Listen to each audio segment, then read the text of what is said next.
नमस्कार मित्रांनो. माझं नाव आहे भालचंद्र. मराठी ज्योतिष कट्ट्यामध्ये आपल्या सर्वांचं स्वागत आहे. आजच्या व्हिडिओमध्ये आपण चर्चा करणार आहोत वृश्चिक राशीचा फेब्रुवारी 2024 करताचा संपूर्ण राशीफळ कसे असतील ग्रहयोग, कसे असतील ग्रहांचे राशांतर आणि ती तुमच्या राशीवर कशा प्रकारे प्रभाव पडणार आहे. कोणते निर्णय तुम्हाला घ्यायचे आहेत, कोणते निर्णय तुम्हाला टाळायचे आहेत. तुमच्या जीवनाचं असं कोणतं क्षेत्र आहे जे की सर्वात जास्त प्रभावित होणार आहे. या सर्व संदर्भातले खुलासेवर चर्चा आपण या व्हिडिओमध्ये करणार आहोत. आपलं जे चॅनल आहे मराठी ज्योतिष कट्टा, या चॅनलद्वारे मेष राशीपासून ते मीन राशीपर्यंत सर्व ज्या 12 राशी आहेत, या सर्व 12 राशींचं फेब्रुवारी 2024 करताचं राशीफळ काय असेल या संदर्भातले व्हिडिओ अपलोड होत आहेत. आपण त्याचा आनंद जरूर घ्या. तर आजच्या व्हिडिओमध्ये आपण चर्चा करणार आहोत वृश्चिक राशीबद्दल. सगळ्यात पहिल्यांदा जर का तुम्ही पाहत असाल तर तुमच्या तृतीय स्थानामध्ये बरेचसे ग्रह आलेले आहेत, जसं की मंगळ, बुध, शुक्र आणि रवी. हे महत्वाचे ग्रह तुमच्या तृतीय स्थानामध्ये आलेले आहेत. म्हणजे तुमचं तृतीय स्थान आहे हे सर्वात जास्त प्रभावित होणार आहे. अर्थात त्याचा अर्थ काय आहे आणि त्याचा परिणाम तुमच्या संपूर्ण जीवनावरती किंवा जीवनाच्या वेगवेगळ्या क्षेत्रावर कशा प्रकारे होणार आहे त्याबद्दल थोडीशी माहिती घेऊ. जसं की सगळ्यात पहिल्यांदा आपण तुमच्या आरोग्याबद्दल चर्चा करू. तुमचं आरोग्य नेमकं कशा प्रकारचं असेल, तर आरोग्याच्या संदर्भात सांगायचं झालं तर तुमच्या राशीचा जो स्वामी आहे मंगळ, जो की तुमच्या तृतीय स्थानामध्ये भ्रमण करतो आहे आणि दिनांक 6 तारखेनंतर हा तुमच्या तृतीय स्थानामध्ये भ्रमण करणार आहे. त्याचप्रमाणे तुमच्या राशीचा जो अष्टमेश आहे बुध, जो की तुमच्या द्वितीय स्थानामध्ये भ्रमण करतोय, 2 तारखेनंतर तृतीयात जाणार आहे आणि 21 तारखेनंतर तो जो बुध आहे तुमच्या चतुर्थ स्थानामध्ये भ्रमण करणार आहे. अतिशय उत्तम आणि महत्त्वपूर्ण अशा प्रकारची गोष्ट आहे. खास करून आरोग्याच्या संदर्भात सांगायचं झालं तर आरोग्याच्या संदर्भात कुठल्याही प्रकारचे प्रॉब्लेम, कॉम्प्लिकेशन्स अजिबात येणार नाहीत. काळजी करू नका. याआधी साधारण गेल्या जानेवारी महिन्यामध्ये तुम्ही बघितलं असेल की खर्च तुमचे थोडेसे जास्त होत होते किंवा खर्चावरती थोडंसं नियंत्रण नव्हतं. परंतु या महिन्यामध्ये गोष्टी थोड्याशा वेगळ्या असेल. तुमचं फिरणं वगैरे जास्त होईल. बऱ्याच प्रमाणात तुम्ही ऍक्टिव्ह राहाल. बऱ्याच प्रमाणातली महत्त्वाची कामं जी की खोळंबलेली आहेत, जी की पूर्ण होत नाहीत, त्याच्या तुम्ही मागे लागाल आणि ती काम करून सोडाल. आणि महत्त्वाचं म्हणजे तुमची जी राशी आहे ती थोडीशी सिक्रेटिव्ह आहे. आपल्या मनातल्या गोष्टी सहसा दुसऱ्यासमोर ओपन करत नाही. तोच भाग नाही.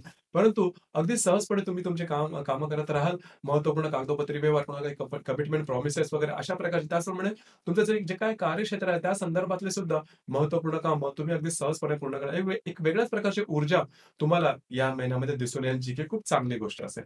यानंतर आपण चर्चा करणार आहोत तुमचं आर्थिक स्थैर्य नेमकं कशा प्रकारचं असेल. तर तुमच्या राशीची महत्त्वपूर्ण अर्थकारणाची जी स्थानं आहेत, जसे की 2, 5, 8, 11 म्हणजे धनेश, पंचमेश, अष्टमेश आणि तुमचा जो लाभेश आहे, हे बुध आणि गुरु आहे.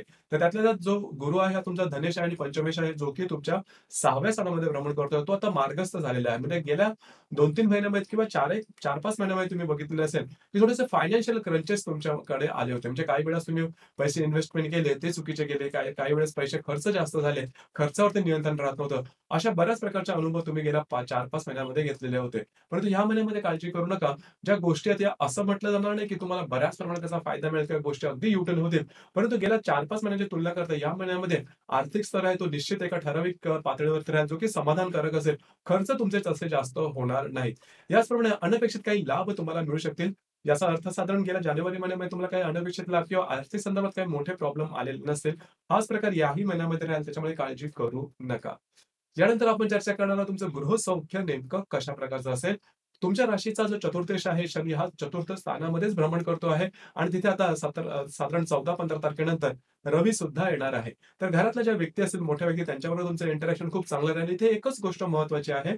दिनांक 28 तारखेला रवी आणि शनीची युती होणार आहे तुमच्या चतुर्थ स्थानामध्ये. तिथे मात्र थोडंसं लक्ष द्या. घरातले जे मोठे व्यक्ती असतील त्यांच्या आरोग्याकडे तुम्हाला थोडंसं लक्ष देणं गरजेचं राहील. बाकी तशी काही काळजी करू नका. गृहसौख्य तुमचं व्यवस्थित राहील. यानंतर लव्ह लाईफ बद्दल विचार करायचा झाला, रिलेशनशिप बद्दल विचार करायचा झाला, तर तुमच्या राशीचा जो पंचमेश आहे गुरु, जो की तुमच्या 6व्या स्थानामध्ये भ्रमण करतोय, तो आता वक्रीचा मार्गी झालेला आहे आणि 5व्या स्थानामध्ये राहू आणि नेपच्यून सुद्धा आहे. आता 5व्या स्थानामध्ये राहू आला म्हणून फारसा काय विचार करू नका. खूप काही फक्त कधी-कधी कसं होतं, की थोडंसं मिसअंडरस्टँडिंग वगैरे होतं. पण तो काळजी त्याची सुद्धा करू नका. फार मोठे काही टोकाचे परिणाम मिळणार नाहीत. फक्त तुम्ही जर का कोणाच्या रिलेशनशिपमध्ये असाल, तिथे ज्या गोष्टी आहेत त्या थोड्याशा व्यवस्थित चालू ठेवण्याचं काम खरं तर तुमचं आहे. कारण तुमची जी रास आहे कधी-कधी अगदी टोकाचं बोलून जाते, अगदी तिखट होऊन जातं आणि त्याचा परिणाम समोरच्या व्यक्तीवरती होतो. इथे थोडंसं लक्ष देणं गरजेचं राहील. कारण महत्त्वाचं म्हणजे गुरुचं बळ तुमच्या राशीला सध्या नाही आहे. त्याच्यामुळे ही गोष्ट थोडीशी महत्त्वाची होते. कारण गुरुचं बळ नसलं की गोष्टी थोड्याशा वाढत जातात, ताणत जातात आणि आणि कधी-कधी त्या टोकाच्या सुद्धा होतात. तिथे थोडंसं लक्ष देणं गरजेचं आहे. याचप्रमाणे गर्भवती महिलांनी सुद्धा स्वतःच्या आरोग्याकडे लक्ष देणं गरजेचं आहे. आणि जे विद्यार्थी वर्ग आहे, यांनी थोडंसं एफर्ट जास्त देणं गरजेचं आहे. अर्थात 3-4 महिन्यानंतर गुरुचं बळ तुम्हाला मिळणारच आहे.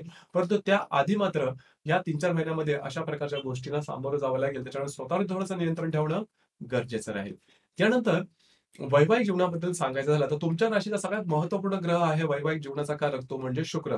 अर्थात शुक्र हा तुमचा सप्तमेश पण आहे किंवा तुमचा व्ययश पण आहे. आता इथे शुक्र हा तुमचा भावेश विचारातून पण किंवा नैसर्गिक ग्रह जो की सप्तम स्थानाचा अधिपती होऊन बसतो. तर तो महत्त्वाचा आहे. शुक्र गेल्या महिन्यामध्ये तुमच्या द्वितीय स्थानामध्ये भ्रमण करत होता. तर या महिन्याच्या 12 तारखेनंतर तो तुमच्या तृतीयात भ्रमण करणार आहे. अर्थात इथे थोडंसं महिन्याच्या सुरुवातीला वैवाहिक जोडीदाराच्या आरोग्याकडे थोडंसं लक्ष देणं गरजेचं राहील. त्यानंतर मात्र साधारण 15-1 तारखेनंतर तुमच्यामध्ये आणि तुमचे जे वैवाहिक जोडीदार आहेत, त्यांच्यामध्ये जे सामंजस्य आहे ते खूपच चांगल्या प्रकारचं दिसून येईल. अंडरस्टँडिंग खूप चांगल्या प्रकारची दिसून येईल. हार्मनी खूप चांगल्या प्रकारची दिसून येईल. याचप्रमाणे वैवाहिक जोडीदाराबरोबर बाहेर फिरला जाण्याचा योग सुद्धा संभवतो. एकंदरीत जे थोडेसे ताणले गेलेले नातेसंबंध होते, ते परत सुरळीत होतील, व्यवस्थित होतील आणि तुमच्या दोघांमध्ये जे नातेसंबंध आहेत, ते पूर्ववत होतील, चांगल्या प्रकारे दिसून येतील. त्याचप्रमाणे जे विवाह जे तरुण-तरुणी आहेत त्यांच्यासाठी सुद्धा हा जो कालावधी आहे, म्हणजे साधारण 15 फेब्रुवारी नंतरचा तो खूप शुभफलदायी राहील. खास करून जे विवाहाच्या संदर्भात विचार करत असताना त्यांच्या अपेक्षेच्या आसपास स्थळं वगैरे मिळणं, अशा प्रकारच्या गोष्टी नक्की होतील. यानंतर तुमचं जे कार्यक्षेत्र आहे त्या संदर्भात विचार करायचा झाला तर कार्यक्षेत्राबद्दल काहीही काळजी करू नका. काही मोठे प्रॉब्लेम, कॉम्प्लिकेशन्स येणार नाहीत. टेन्शन घेऊ नका, स्ट्रेस घेऊ नका. फक्त इथे एकच आहे, की उलट पक्षी तुम्ही ह्या महिन्यामध्ये बऱ्याच प्रमाणात तुम्हाला मल्टिपल सोर्सेस ऑफ इन्कमचा थोडासा तुम्ही अंदाज लावा किंवा त्या ठिकाणी त्या संदर्भात थोडीशी जास्त ट्राय कराल, जास्त प्रयत्न कराल, की जे काही शुभफलदायी पण होतील. इथे एकच गोष्ट सांगण्यासारखी वाटते, की या महिन्यामध्ये बऱ्याच प्रमाणात तुम्ही ज्या गोष्टी मनामध्ये आहेत त्या प्रत्यक्ष रूपात आणण्याचा प्रयत्न कराल. परंतु असे कुठलेही डिसिजन घेऊ नका, की जेणेकरून तुमच्या आयुष्याची दिशा बदलेल. याच्यामागे कारण हेच आहे, की गुरु जो आहे, गुरुचं बळ मात्र तुम्हाला या महिन्यामध्ये नाहीये. ते जवळ-जवळ मे महिन्यापासून मिळायला लागेल. जर जेव्हा गुरु बदलवेल त्यावेळेस. तर तोपर्यंत तरी थोडंसं मौन सर्वार्थ साधनम त्याला आपण म्हणतो. आहे तसंच चालू ठेवा. त्याच्यामध्ये काही वेगळं एक्सपेरिमेंट करू नका. जर का तुम्हाला 4-5 महिने थांबण्याची जर का तुमची तयारी असेल, त्यानंतर त्या संदर्भात मग तुम्ही निर्णय घेऊ शकता. परंतु त्याच्या आधी समजा तुम्हाला लगेचच्या लगेच काही वेळा होतं असं, की आपण 1-2 महिन्यामध्येच काही एक्स्पेक्ट करतो. एखादा समजा तुम्हाला नवीन काही चालू करायचं असेल आणि तसं काय असेल तर या वेळेला अजिबात इन्व्हेस्ट करू नका किंवा वेगळा निर्णय घेऊ नका.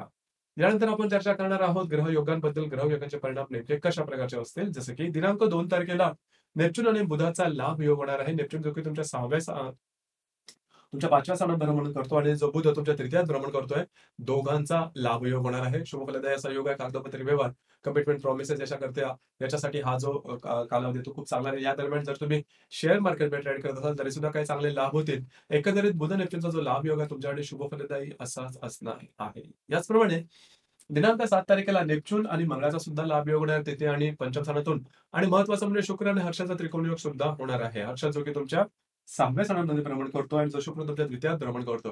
तर वैवाहिक विदर्भाचे नातेसंबंध सुधारेल, त्याच्या आरोग्यामध्ये तुम्हाला सुधारणा दिसेल. काही चांगले अचानक आर्थिक लाभ सुद्धा तुम्हाला या दरम्यान होतील. याच प्रमाणे तुम्ही जर का कोणाच्या रिलेशनशिपमध्ये असाल, त्यांच्यावर पुढे बाहेर फिरला जाण्याचा योग संभवतो. याचप्रमाणे दोघांमधले जे हार्मनी आहे ती सुद्धा खूप चांगल्या प्रकारची दिसून येईल.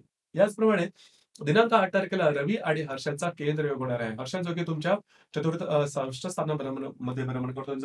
जो रवी तुमच्या तृतीयात भ्रमण करतोय, दोघांचा केंद्र योग होणार आहे. लक्षात घ्या इथे जे काही तुमचं कार्यक्षेत्र असेल त्या संदर्भातले महत्वपूर्ण निर्णय घेऊ नका. थोडंसं कॉन्फिडन्शियल पाहिलं किंवा जे तुमचं कार्यक्षेत्र असेल त्या ठिकाणी जे सहकर्मी असेल त्यांच्यामध्ये आणि तुमच्यामध्ये थोडंसं दुराव्याचं काही वातावरण निर्माण होणं, अशा प्रकारचे काय या दरम्यान येऊ शकतील. थोडंसं अलर्ट राहणं गरजेचं राहील. अर्थात त्याचा जो अनुभव असेल, याचा जो परिणाम असतो, तो 2-3 दिवसापुरताच मर्यादित असतो. त्याच्यामुळे तसं काही जास्त वेगळ्या किंवा वाईट किंवा टोकाचं वगैरे असं काही होणार नाही. याचप्रमाणे दिनांक 13 तारखेला नेप्च्यून आणि शुक्राचा लाभ योग होणार आहे. शुक्र जो की तुमच्या तृतीयात भ्रमण करतोय, जो नेप्च्यून तुमच्या पंचमात भ्रमण करतोय, दोघांचा लाभ योग होणार आहे. तुम्ही जर का कोणाच्या रिलेशनशिपमध्ये असाल, त्यांच्यावर कुठे बाहेर फिरला जाण्याचा योग संभवतो आणि या दरम्यान फिरणं वगैरे थोडंसं तुमचं जास्त होईल. याचप्रमाणे दिनांक 17 तारखेला हर्षल आणि बुधाचा केंद्र योग होणार आहे. बुध जो की तुमच्या तृतीय स्थानामध्ये भ्रमण करतोय, जो हर्षल तुमच्या षष्ठ स्थानात भ्रमण करतोय, दोघांचा केंद्र योग होणार आहे. कागदोपत्री व्यवहार, कॉन्फिडेन्शियल जे मॅटर असेल त्यापासून थोडीशी काळजी घ्या. स्वतःच्या आरोग्याकडे सुद्धा लक्ष देणं गरजेचं राहील. लागणं, कापणं, खरचटणं अशा प्रकारच्या काही गोष्टी किंवा अशा प्रकारच्या काही शारीरिक इजा या दरम्यान संभवतात. काळजी घ्या. याचप्रमाणे दिनांक 22 तारखेला मंगळ आणि शुक्राची युती होणार आहे. अतिशय उत्तम अशा प्रकारची युती आहे. 22 तारखेला तुमच्या तृतीय स्थानामध्ये होणारी खास करून जे विवाहसुख मंडळी आहे त्यांच्याकरता हा जो कालावधी आहे तो शुभफलदायी राहील. विवाह जुळणं किंवा विवाहाच्या संदर्भात काही चांगल्या घटना घडणं, अशा प्रकारचे अनुभव येतील. त्याचप्रमाणे जे विवाहित आहेत त्यांच्या बाबतीत सुद्धा सांगायचं झालं, तर वैवाहिक जोडीदाराचे नातेसंबंध सुधारतील आणि तुमच्या दोघांमध्ये खूप चांगलं वातावरण वगैरे तयार होईल. याचप्रमाणे दिनांक 28 तारखेला रवी आणि शनीची युती होणार आहे. जर की मी तुम्हाला सुरुवातीला पण सांगितलं, घरातल्या ज्या मोठ्या व्यक्ती असतील, वडीलधाऱ्या व्यक्ती असतील, त्यांच्या आरोग्याकडे लक्ष देणं गरजेचं आहे. कुठल्याही प्रकारचे महत्त्वपूर्ण निर्णय वास्तूच्या संदर्भात, तुमच्या घराच्या संदर्भात अजिबात घेऊ नका. संदर्भामध्ये थोडीशी तेढ निर्माण करणारा हा योग आहे. या संदर्भात थोडी काळजी घेणं महत्त्वपूर्ण राहील. याचप्रमाणे दिनांक 29 तारखेला गुरु आणि बुधाचा लाभ योग सुद्धा होणार आहे. गुरु जो की तुमच्या 6व्या स्थानामध्ये भ्रमण करतोय, जो बुध तुमच्या चतुर्थात येणार आहे, दोघांचा लाभ योग होणार आहे. आर्थिक संदर्भात हा योग तुमच्याकडे शुभफलदायी राहील. याचप्रमाणे या महिन्याची जी अमावास्या आहे ती 9 तारखेला आहे, जी की तुमच्या तृतीयात होणार आहे आणि जी पौर्णिमा आहे ती 24 तारखेला आहे. अमावास्या आणि पौर्णिमेबद्दल सांगायचं झालं तर गुरु आणि रवी आणि चंद्राचं जे आकर्षण असतं पृथ्वीच्या संदर्भात, हे थोडंसं जास्त असतं या दरम्यान आणि त्यामुळे आपण जास्त प्रमाणात भावनातीत होतो आणि भावनातीत होऊन घेतले गेलेले निर्णय हे बऱ्याच वेळा चुकण्याची शक्यता असते. त्यामुळे या दरम्यान कुठल्याही प्रकारचे महत्त्वपूर्ण निर्णय घेऊ नका, जेणेकरून तुमच्या दिव्याची दिशा बदलेल.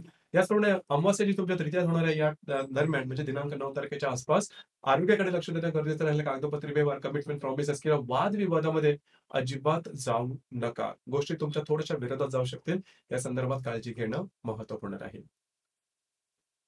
तर मित्रांनो, हे होतं वृश्चिक राशीचं फेब्रुवारी 2024 करताचं संपूर्ण राशीफळ. आपल्याला हे राशीफळ कसं वाटलं, आपण त्याचा अनुभव कशाप्रकारे घेतला नक्की कळवा. आणि आपलं हे जे चॅनल आहे मराठी ज्योतिष कट्टा, हे सुद्धा लाईक, शेअर आणि सबस्क्राईब नक्की करा. धन्यवाद.